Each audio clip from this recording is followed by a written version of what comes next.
Japan marked two of the darkest days in its modern history this week. The U.S. dropped atomic bombs on two Japanese cities 8 decades ago, killing more than 300,000 people. The 80th anniversary of the attacks comes amid renewed concern about nuclear weapons and red lines in warfare. CNA's Genevieve tells us more. The first atomic bomb to be used as a weapon of war detonated above Hiroshima on the morning of August 6, reducing the city center to ashes. The blast and resulting fallout killed about 140,000 people by the end of that year, with tens of thousands of others dying in the coming decades due to exposure to radiation. 3 days later, the U.S. dropped a second atomic bomb on Nagasaki. 74,000 people were dead by the end of 1945, and roughly that number died in the years that followed. It contributed to the end of the war, to the capitulation of Japan. And I think long-term was the fact that it introduced a nuclear era that we are still living today. Ever since then, we believe that there is a nuclear threshold, a nuclear taboo that we shouldn't cross. While the atomic bombings hastened the end of the war, prompting an unconditional surrender from Japan, they also sparked a dangerous global arms race. It certainly gave rise to the nuclear option, but more importantly, it also began to shape the way we think about nuclear weapons. When the U.S. exploded the bombs dubbed Little Boy and Fat Man in 1945, it was the only country to possess nuclear weapons. Today, according to the Stockholm International Peace Research Institute, there are 9. Russia, the U.S., China, France, the UK, India, Pakistan, Israel, and North Korea. Collectively, 12,500 warheads, the equivalent of 145,000 Hiroshima bombs. The horrors, in a sense, were precisely why certain countries decided that they had to go down that particular path, that a nuclear monopoly by the United States was not in their respective interests. More than 24 states actually tried to pursue the nuclear weapons programs in 1950s. Well, it was fashioned like a new smartphone today. The remaining U.S.-Russia Nuclear Arms Control Treaty, New START, will expire next February, leaving them without limits on their arsenals for the first time in half a century.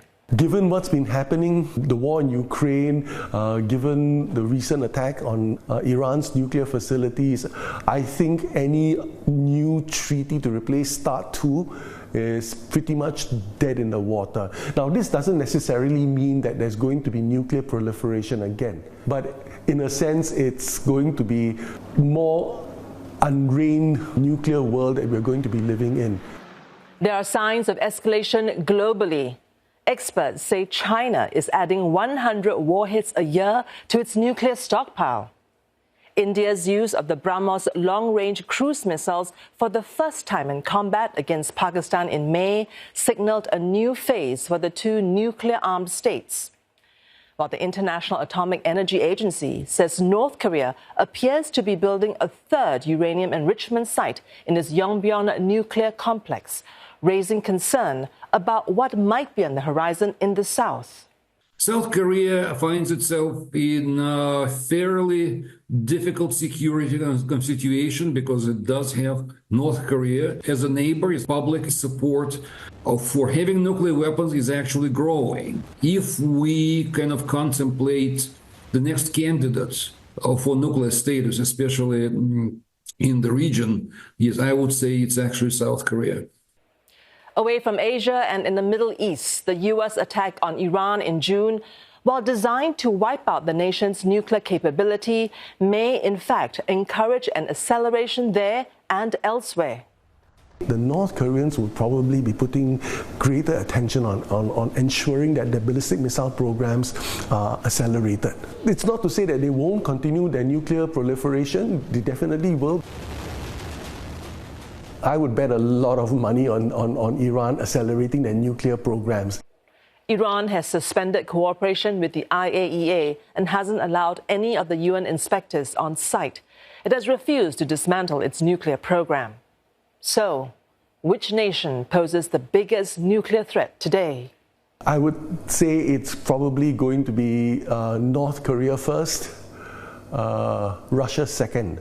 For the North Koreans, if they are convinced that the regime is going to collapse, they're going to see how many of their neighbors they can take. And I'm not ruling out the possibility that Putin, if he finds himself domestically challenged, the nuclear taboo may become a non-issue for him at that point in time. In a highly tense situation, now, especially, of course, in Europe and Russia, small confrontation might escalate. And in the process of that escalation, we might actually see approaching the nuclear threshold. Are there any silver linings? I guess the silver lining, if there is one, is that we haven't crossed that threshold. That taboo remains, but the temptations clearly to become a nuclear-capable state, that's a dark cloud that's never going to go away, I suspect. The genie came out of the bottle. I don't think we're ever going to put it back.